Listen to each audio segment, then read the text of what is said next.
Assalamualaikum warahmatullahi wabarakatuh. Selamat datang teman-teman di channel Rahasia Kurahasianya. So hari ini gue mau cerita dari pengalaman gue kemarin. Jadi kemarin itu di tanggal 5 Oktober 2020. Jadi di itu gue ada agendanya itu jalan-jalan. Kebetulan di Lampung ini banyak wisata pulau-pulau tertentu atau banyak bener pantai-pantai. Dan kebetulan juga rumah gue itu deket lah dari pantai-pantai daerah sini. Jadi ada agenda gue, ada planning gue itu di bulan Oktober itu untuk jalan-jalan ke Pulau Mahitam namanya. Kebetulan di pulau itu luar biasa, banyak destinasi-destinasi yang menakjubkan, mulai dari kolam renang pun ada tempat renangnya, kemudian penyewaan dari kano, skateboard, kemudian ada yang motor roda 4 itu di situ disewakan semua. Alhamdulillah. Jadi di situ ada pengalaman yang sangat luar biasa. Jadi ada pelajaran yang saya ambil dari saya pegoguan nih. Sorry, jadi pegoguan aja ya.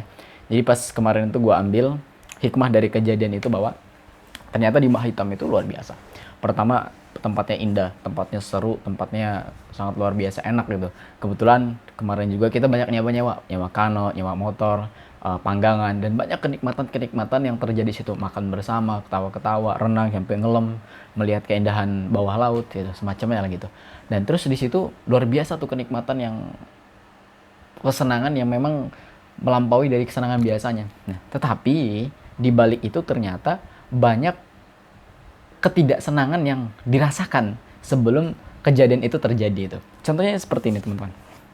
Kalau kita membahas dari dualitas, ada yang namanya simbol yin dan simbol yang. Teman-teman semua, ini namanya simbol kehampaan.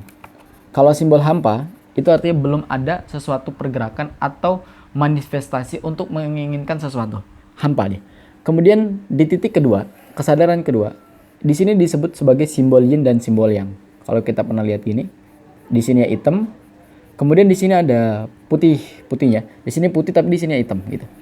Nah, ini menandakan bahwa di setiap kesenangan seseorang, di situ pasti ada kesengsaraan yang dirasakan oleh orang tersebut gitu. Misalkan kalau saya kemarin itu, saya merasakan kesenangan di situ.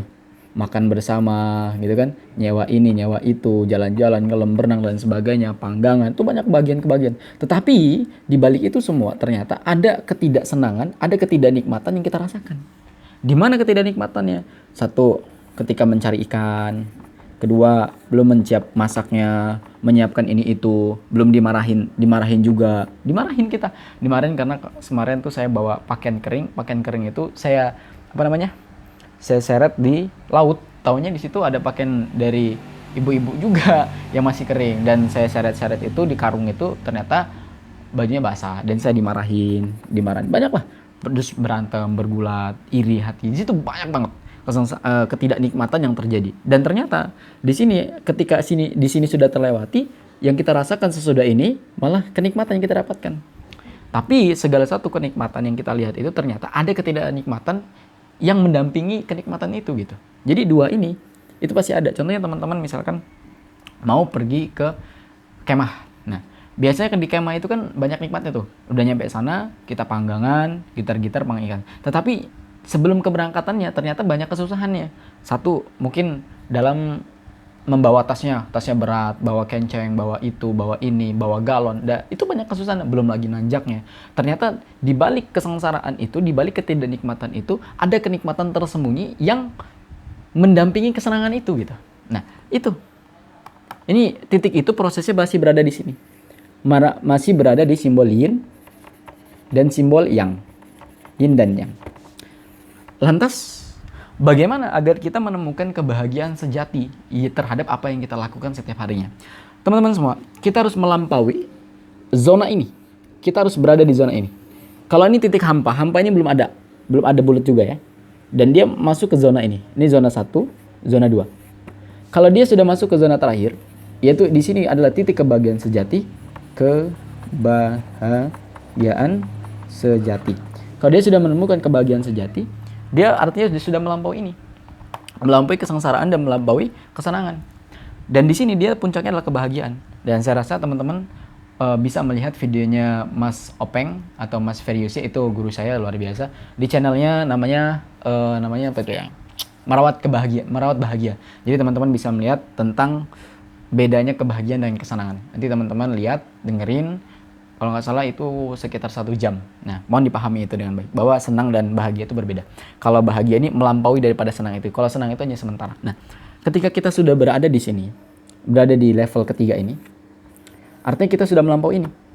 Di sini, tugas dia hanya la in syakartum la azidanakum. Tugas dia hanya menikmati segala proses perjalanan itu dan menikmati semuanya. Gitu.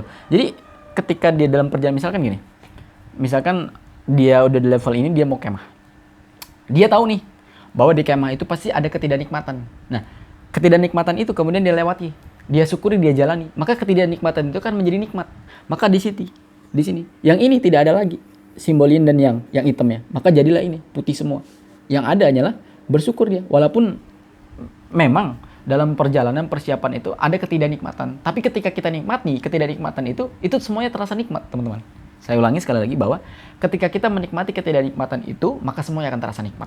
Nah, contoh kayak kita kalau mau kemah, mau jalan-jalan, pasti kan ada tuh prosesnya, yang berantem, yang begitu, yang begini, nyiapin ini, nyiapin itu. Tapi kalau yang ketidaknikmatan itu kita nikmati, kita syukuri, kita jalani, maka yang tidak nikmat itu, sekali lagi, ini akan menjadi sebuah kenikmatan yang sangat luar biasa. Masuknya ke sini, masuknya kebahagiaan sejati, bahwa kebahagiaan sejati itu melampaui dari kesengsaraan dan kesenangan, gitu.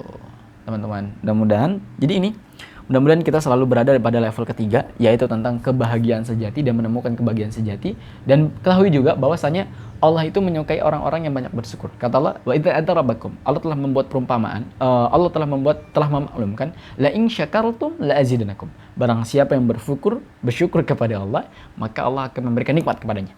La in kafartum innahu adzabul syadid. Dan barang yang ingkar, yang banyak mengeluh, pesimis terhadap ina A B C D E F G, maka rasakanlah bahwa azab Allah sangat berat, sangat keras, gitu.